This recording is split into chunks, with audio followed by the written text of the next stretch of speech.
Hi guys, स्वागत है आप लोगों का दोबारा से मेरे चैनल पर। आज हम करने वाले हैं बिलव। बिलव कई सारी चीजों को जोड़ के बनती है बिलव की स्टोरी, जिसके अंदर फ्लैशबैक्स, कैरेक्टर्स, थीम्स और उससे कोड के इंसिडेंट डिफाइन किए गए। हाँ, मैंने कहा यहाँ पे टोनी मॉरिसन की बात डेफिनेटली करना जरूरी है, क्योंकि इस स्टोरी के अंदर कई सारे मैनिफोर्ड्स क्रिएट किए गए और ये एक ट्रू स्टोरी है, ऐसा एक कॉन्सेप्ट क्रिएट किया गया। This is true story from the life of किसकी बात करें, मार्गरेट गार्डनर की बात करें, जो कि भागी थी स्लेवरी से और कहां जब के उसे to a free state, a free state where the slaves are live, sir where the slaves could live on the time. तो यहां से कहानी शुरू होती है हमारी, जिसका नाम दिया बिलव से। कहानी है क्या, कई सारे कॉन्सेप्ट है बिलव को जोड़ते हैं तो इस कॉन्सेप्ट को समझने के हमें सारे के सारे कैरेक्टर्स आने। ये कैरेक्टर्स हमारे पास है। There the certain minor characters जिनके नाम मैं मेंशन करूंगा, जो बोर्ड पे नहीं दिखने वाले, that I am going to tell you कि आप इन कैरेक्टर्स को प्लीज ध्यान दीजिएगा। शुरू करते हैं पहले कैरेक्टर से, बाकी चीजें बाद में करेंगे। We need to discuss the characters. So please have a pen and notebook along with you so that you can write on the description, क्योंकि यहाँ सिर्फ नाम लिखा हुआ है डिस्क्रिप्शन। मैं आप लोगों को बताऊंगा कि यहाँ पे इन कैरेक्टर्स का रोल क्या है। शुरू करते हैं बेबी सर से। सर बेबी सर है कौन? ये स्टोरी का एक डोमिनेंट कैरेक्टर है। She is the grandmother of Bill, और I must say the Denver, क्योंकि ये दो कैरेक्टर हैं जो लास्ट तक रोल प्ले करेंगे और हमें याद रहने वाले। तो आपने कहा इन दोनों कैरेक्टर्स को समझना और इनके काम पे ध्यान देना हमारे लिए बहुत मैटर करेगा। Baby sir she was having 8 kids. Sir 8 बच्चे थे, जिनमें से सिर्फ एक को बड़ा करना, इसका नाम था Harry, and that 8 kids come out from 6 husbands. Sir 6 आदमी थे इसकी लाइफ में, जिनसे 8 बच्चे हुए। तो सर 6 आदमी इसकी लाइफ में थे, 8 बच्चे हुए, और ये खुद भी स्लेव थी। I must tell you that she was slave. तो कहानी का कॉन्सेप्ट यहां से शुरू होता है, that we do know about a baby sons, the grandmother of Denver. Denver ज्यादा बेटर रहेगा जानने में, इसके कैरेक्टर हम आगे क्लियर करेंगे। Then we come to Halle. Sir Halle the only kid जिसको ग्रो अप कर पाई, जो हेले था। अब ये उन 6 में से किसका था ये हमें क्लियर नहीं किया, स्टोरी राइटिंग डिफाइन नहीं किया। हेले the husband of Seth. Seth और हेले दोनों ही स्लेव थे। ये पहले भी करेंगे, ये भी स्लेव थे दोनों। वो ये सारे के सारे काम करते थे कहां पे? They all work in a garden state. Sir ये सब के सब वहां पे काम करते थे, and they work at that place. वहां पे कई लोग और भी थे, दोस्त who work as slave with Sethe and Halle, such as Paul A, Paul B, Paul D, and Saxo. There are certain people जो सारे रहते थे, वो ये सारे के सारे हेले को देखते थे और वो भी अच्छी नजर से देखते थे। अगर मैं बोलूं a female working with a males, बहुत सारे लोग हैं तो उसको अच्छी नजर से देखेंगे। तो इनमें से चूज करती है सेठ किसको? हेले को, टू बी हर हस्बैंड। तो यहाँ इनके 3 बच्चे होते हैं, चौथा बच्चा इन बिटवीन द वे होगा when she run out from that place. वो मैं आपको बताने वाला हूं थोड़ी देर में, पहले इसको जानते हैं। थोड़ी डिस्कशन हमें यहाँ सेठ के कैरेक्टर जानी। सर मैंने आपको ब्रीफ डिस्क्रिप्शन दी हेले की। हेले की शॉर्ट डिस्क्रिप्शन सिर्फ और सिर्फ इसलिए था क्योंकि इसका रोल हमें ज्यादा बताया नहीं गया, क्योंकि जब ये टॉर्चर किया जाएगा सेठ को तब हेले वहां देखेगा लेकिन कुछ कर नहीं पाएगा। सो इट बिकम मैड, और उसके बाद उसका रोल खत्म, he is out of the story, कहीं नहीं मिलने वाला हमें स्टोरी में। And then we come to Sethe. Sir Sethe का थोड़ा बैकग्राउंड जानते हैं। इसकी मदर साउथ से थी and she was an African lady. At the age of 30 she sold Sethe. So उसको बेच दिया था 2 weeks gardener, sir to street home. Street home sir वो जगह थी जहां सारे के सारे स्लेव्स काम किया करते थे। और जहां तक गार्डन की बात करते तो he was a good man. कहीं ना कहीं मैग्रेट की बात कर रहा हूं मैं, Mr Magret was a some good man. लेकिन उसके एक्सपायर होने के बाद जो मिसेस मैग्रेट थी, उन्होंने क्या किया, अपने ब्रदर को बुला लिया, उनके ब्रदर, दिस स्कूल टीचर, इसका नाम हमें नहीं बताया, उसने अपने ब्रदर को बुला लिया जो जरूरत से ज्यादा लुच्चा था। मतलब एक आदमी तो बुरा, एक मतलब बहुत बुरा। ये जो बहुत बुरा था ना, ये स्कूल टीचर था। इसके साथ इसके भतीजे शॉर्ट ऑफ सम के अंदर न्यूज हो गए, सब साथ में आए थे, ठीक है। और ये भी बिल्कुल टॉर्चर में एक दूसरे गुरु थे। तो इन लोगों ने बहुत बुरी तरह से टॉर्चर करना शुरू किया। सारे स्लेव जितने थे इन सबको उसने टॉर्चर करना शुरू कर दिया। Now they were being tortured again and again. और यहाँ पे कई स्लेव्स ने भागने की कोशिश की। They tried their best to get out of that place, जिसमें से कई पकड़े गए और बहुत बुरी तरह मारा गया, जिनमें से एक का नाम था सेक्सो। मैंने यहाँ उसका कैरेक्टर नहीं दिया, ये माइनर कैरेक्टर्स ने, प्लीज इसको याद रखेंगे आप लोग। इसको पकड़ लिया गया और इतना मारा गया कि he died. And then with the certain other practice, Paul D, Paul A, Paul B, नाम एक जैसे हुआ करते थे। ये थीम्स में जब हम डिस्कस करेंगे तो वी डिस्कस दिस। तो पॉल डी, ये इस पॉल डी का एक एग्जैक्ट एग्जांपल है कि उसको पकड़ा जाता, दिन में काम करा जाता, रात को एक पिंजरे में बंद कर दिया जाता। इन ह्यूमन ट्रीटमेंट ये सब की गई। तो सर ये तो सिर्फ सेक के बारे में। अब आगे आते हैं next chapter, that is beloved. से वो लड़की है जो अराउंड 18 इयर्स की है और सेठ और डैनियल को मिलती है अपने घर के बाहर सोते हुए। And it was really think as to be the dead girl of Sethe, जो आज से ऑलमोस्ट 18 साल पहले उसने खुद मारा था बच्ची को। ये वही बिलव्ड है, क्योंकि उसने उस बेटी का नाम हमें मेंशन नहीं किया, लेकिन हाँ जब उसको दफनाया था तो वहां एक कोट लगा दे बिलव्ड के नाम से और छोड़ दिया था। तो यहां ये बिलव्ड के साथ आने आती है। तो ये बिलव्ड एक गोस्ट का रोल प्ले करती है, मतलब लगता है ये definitely the ghost.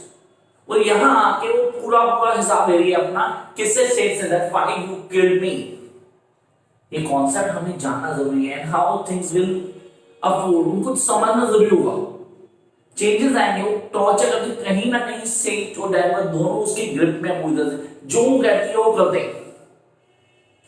And once at the moment of the story line वो अपने आप यहां से गायब हो गई, अपने आप, किसी को नहीं पता वहां गई। And then we come to next part, Paul D. Sir Paul D के बारे में मेंशन किया था, वो एक कैरेक्टर वही है जो स्लेव था, उनके साथ था, जिसको पूरा दिन काम कराया था, उसके बाद पिंजरे में बंद कर दिया था। और ये पॉल डी एक एंट्री करता है ऑलमोस्ट आफ्टर 18 इयर्स। सर जहां से स्टोरी शुरू होती है वहां पॉल डी री एंटर करता है और कहीं ना कहीं पॉल डी और सेठ के बीच में एक इंटरेक्शन होती है जो मैन और वुमेन के रिलेशनशिप के लिए रिक्वायर्ड है। और कहीं ना कहीं वो एक सब्सिडेंट रोल प्ले कर रहा है हेले का, कि Halle absent from the beginning of the play. Then we come to the Denver. Sir दो मेन कैरेक्टर स्टोरी के, दो मेन कैरेक्टर्स को बोलते हैं, that is Sethe and Denver. क्यों यही दो बिगिनिंग में मिलते हैं, बाकी सब तो फ्लैशबैक्स में आ रहे हैं। अलॉन्ग बॉडी वो आएगा बिलव्ड के साथ, लेकिन डेनवर लड़की है किसकी? सर डेनवर वो लड़की है जब सेठ भागती है, उस स्लेवरी से भागती है वहां से, तो in between she was pregnant.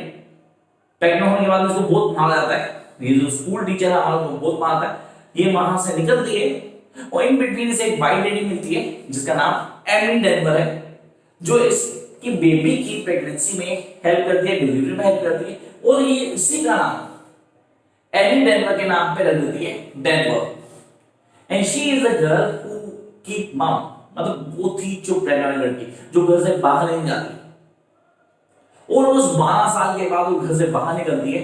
She goes out to someone for this certain help, अपनी टीचर के पास जाती है और टीचर किसी से मिलवाती है जो उसको हेल्प करती है ताकि रिकवर कर पाए। And then we get to know that how she was responding. And then we are having the Annie Denver, इसके इंट्रोडक्शन आप लोग देख चुके। Then the school teacher, इसके बारे में आप अच्छे से जानते हैं स्कूल टीचर है क्या और किन कैरेक्टर जानेंगे। तो आई होप कैरेक्टर्स तो वो समझ में आए हों। स्टोरी लाइन हम अभी डिस्कस करने वाले हैं, उससे पहले जाएंगे थीम पे, ताकि थीम्स को क्लियर करना है, फिर पूरी स्टोरी को समझेंगे। So here we are having the themes. Dehumanization through slavery. से ह्यूमंस तो है नहीं यार, स्टोरी में कहीं भी ह्यूमन से ट्रीटमेंट दिखाई नहीं। तो आपने कहा सर, मैंने जैसा बिगिनिंग बोला कि हम सर कोल्ड वॉर के कॉन्सेप्ट की बात करेंगे, सिविल वॉर की बात करेंगे। ये सिविल वॉर किस कॉन्सेप्ट की, जहां पे अमेरिका में होते कि वहां एक सेक्शन चाहता था कि स्लेवरी खत्म हो, दूसरा सेक्शन नहीं चाहता था, और फाइनली वो लोग जीत गए जो चाहते थे स्लेवरी खत्म हो। इससे नुकसान हुआ, Abraham Lincoln he was been killed after that movement, ये हम सब जानते हैं। But the Toni Morrison has presented this theme accurately through this storyline, and then come to the naming process. Sir नाम देने का प्रोसेस, जैसे मैंने बताया Paul A, Paul B, Paul D, Paul C, ये नाम दिए जाते थे। सबको एक ही नाम से जोड़ दिया, सिर्फ ABC अल्फाबेट चेंज करके। यहाँ पे हम कॉन्सेप्ट समझते हैं, जैसे हमने कहा एमी डेनवर के नाम पे डेनवर नाम दे देगा। Then we are having the mother figure. Yes, the mother figure. सेठ को हम एक मदर फिगर के रूप में देखेंगे, बेबी सब को भी हम मदर फिगर के देखेंगे। कॉन्सेप्ट को क्लियर करना और कैसे उन कॉन्सेप्ट को समझ रहे हैं, किन चीजों को बताएगा, वो ज्यादा मैटर करता है। Then we having the slavery, the destruction of identity. Nobody can identity when you are slave. Slavery को जरूर से ज्यादा एक्सप्लेन करें यहाँ। Then men and masculinity. सब मैं अगर आप पहले की बात करते हैं, या पॉल डी एंट्री होना और यहाँ पॉल डी आके अपने आप को पूरी तरह होल्ड कर रहा है, हर चीज देख रहा है क्या हो रहा है, किन चेंजेस को नोट किया है, ये सब समझ आए, इस थिंग पे काम किया गया है। Then we are having the memory of the past. As the whole story goes in a flashbacks. Beginning of the class, अगर आपको याद हो मैंने बोला था कि पूरी कहानी फ्लैशबैक्स में चलती है, तो उन फ्लैशबैक्स को समझना जरूरी है। And then the last of freedom. That is the most important part. Now come up to the storyline. So storyline को शुरू करते हैं, हमारी कहानी शुरू होती है build from 1873. The beginning, the two main characters in the story are there. So ये दो कैरेक्टर कौन से हैं? ये दो कैरेक्टर हैं सेठ and the Delver. So ये दोनों कहाँ रह रहे हैं? They were living at 124 blue street. सब वहां रह रहे हैं दोनों, और यहाँ से जिस घर में रह रहे हैं इस हॉन्टेड प्लेस आ गया, बिकॉज इस जगह पे कोई भी नहीं आता। Nobody loves to come there. Nobody, कोई भी वहां आना नहीं चाहता। दोनों फ्लैशबैक्स में जी रहे हैं, कई सारी डिस्कशन होती है। जो डैम दिखाई गई ये लड़की बहुत ज्यादा डरती है, she was not self confident, but the confidence की जो बैंड है इसकी सीरियसली बिल्कुल भी कॉन्सेप्ट तो नहीं है, ये डर के नहीं निकलती बात। सेठ जो रूल करी है, जो खुद देख के इस स्लेवरी, जिसने सारे टॉर्चर्स बर्दाश्त किए। अब सब फ्लैशबैक में जाता है। यहां पर एंट्री होती है पॉल डी की। पॉल डी जो एक्नॉलेज करती है सेठ, क्योंकि वो उसके साथ उसी जगह पे स्लेव था जहां वो खुद स्लेव थी। तो कहानी यहां से शुरू होती है। सर ये स्वीट होम का कॉन्सेप्ट था, इसको जानना जरूरी है। अब आपने कहा how things will change, in concepts को बताएगा, वो यहां से शुरू होती है। फ्लैशबैक्स को क्लियर करते हैं, पूरी तरह से स्टोरी शुरू हो रही है, और जब स्टोरी शुरू होती है कॉन्सेप्ट को क्लियर करेंगे, तो यहाँ पे पहले तो क्लियर करते हैं हेलेन ने अपनी मदर की स्लेवरी खरीदी और अपनी मदर को सेव करके 124 ब्लू स्ट्रीट, जहां आपने बोला स्टोरी बिगनिंग हुई, उसी घर में जगह दे दी। वो वहां हैप्पीली रहती, उसकी माँ वो स्लेव नहीं थी, वो एक टीचर का रोल प्ले करती थी, लोगों को हेल्प करना, पढ़ाना बच्चों को, ये सब कर रही थी। इट्स ऑल अबाउट बेबी सब। Whereas हमारे पास सेठ और हेलेन दोनों स्लेव ही थे, लेकिन दे हैव द किड्स, उनके 3 बच्चे थे ऑलरेडी, और वो वहां रह रहे थे। लेकिन जब उनके मालिक एक्सपायर होते हैं, तो एक नया मालिक आता है जिसका नाम है स्कूल टीचर, वो जरूरत से ज्यादा कूल है, और जब वो आते तो वहां से भागते। तो यहां से हेली की एग्जिट होती है प्लेस से, वो कहीं नहीं दिखता। इन बिटवीन द वे वो यहां से रास्ते भागती है, इनके पास आती है, किसके पास? बेबी सब को पास रह गई भाग के। और जब वो वापस आता है मालिक, दोबारा से स्कूल टीचर पकड़ने नहीं आता है, तो यहाँ से भागती है और अपनी 2 साल की बच्ची का गला काट के मर्डर कर देती है।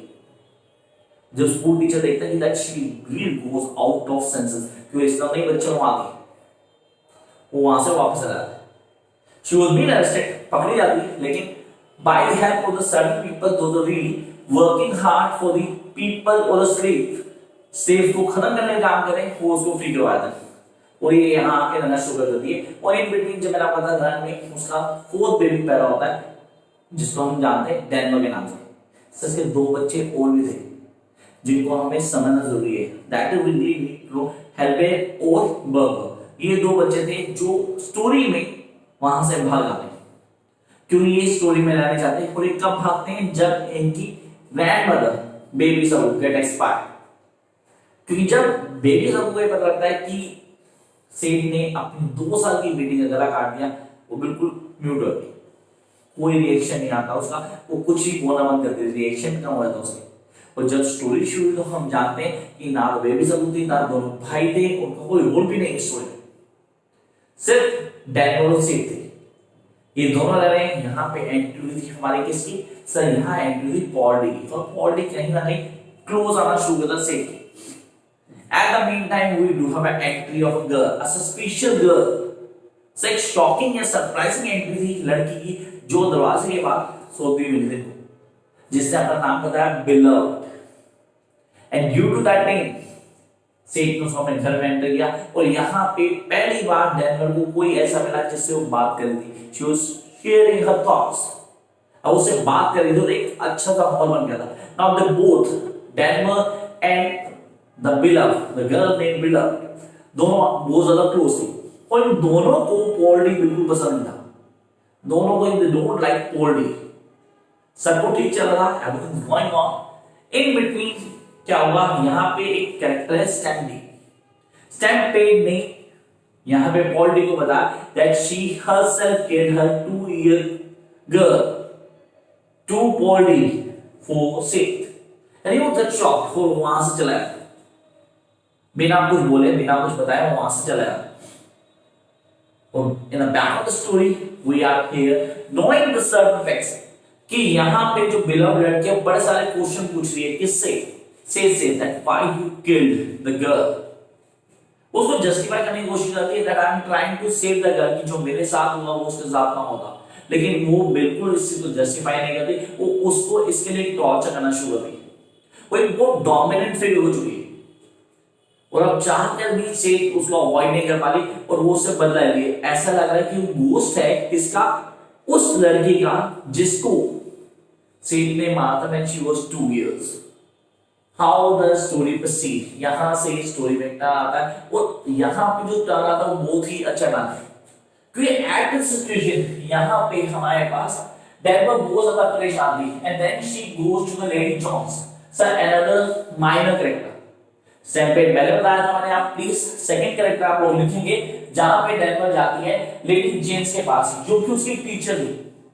She was the teacher, and it was the first time in 12 years that she get out of herself from the home, घर से खुद बाहर निकली, and then they approached to Ella। Ella वो भी कभी स्लेव हुआ करती थी, और वहां पे सेठ ने उसकी मदद की थी, सेठ ने उसकी बहुत मदद की थी। यहाँ पे वो उसको रिकवर करने में हेल्प करती है, and then this things really moves out of the floor। कई सारी चीजें बदलती है, कई चीजें बदलाव भी आता है, और हमें बताया गया कि किस तरह सारे बदलाव हैं। तो यहाँ पे डेनवर ने रोल प्ले किया कि वो वहां पे जाती है, and then we get to know about Mr Brown Bean. Sir एक और माइनर कैरेक्टर जो हमें याद होगी, मिस्टर ब्राउन बीन जो घर पे आते हैं एक जॉब प्रपोजल लेके डेनवर के लिए, और जब मिस्टर ब्राउन बीन घर पे आते हैं जॉब प्रपोजल लेके, तो सीट को ऐसा लगता है कि दोबारा से स्कूल टीचर आ गया और उसको मारने की दौड़ दी। किसी तरह से उसको समझाया था, बचाया था। उस बिटवीन यहां पे हमें दिखाया गया the ghost, the girl that was named beloved, वो गायब हो गई, कहां गई किसी को नहीं पता, लेकिन यहां उसको शायद ये क्लियर हो गया that she was trying to save the girls from the slavery. तो स्पिरिट यहां पे satisfied that she was trying to save me, that's why she killed me on that day, and then the story comes to an end. ये थी कहानी Tony Morrison की, जिसको हमने नाम दिया बिलव्ड। आई होप आप लोगों को स्टोरी लाइन बिल्कुल क्लियर होगी। कैरेक्टर्स पे ध्यान देना है, जो मैंने माइनर कैरेक्टर दिए थे उनको प्लीज ध्यान रखिएगा। उनमें स्टैम्पेड का रोल डोमिनेंट है, क्योंकि वो ही इन्फॉर्म करता है पॉल डी को, पॉल डी यहाँ जाता है, और जैसे ही ये सब होता है पॉल डी की री एंट्री होती है, फिर के अंदर दोबारा से आता है, और now things will set out between Seth and Paul D, and now they live happily. Who?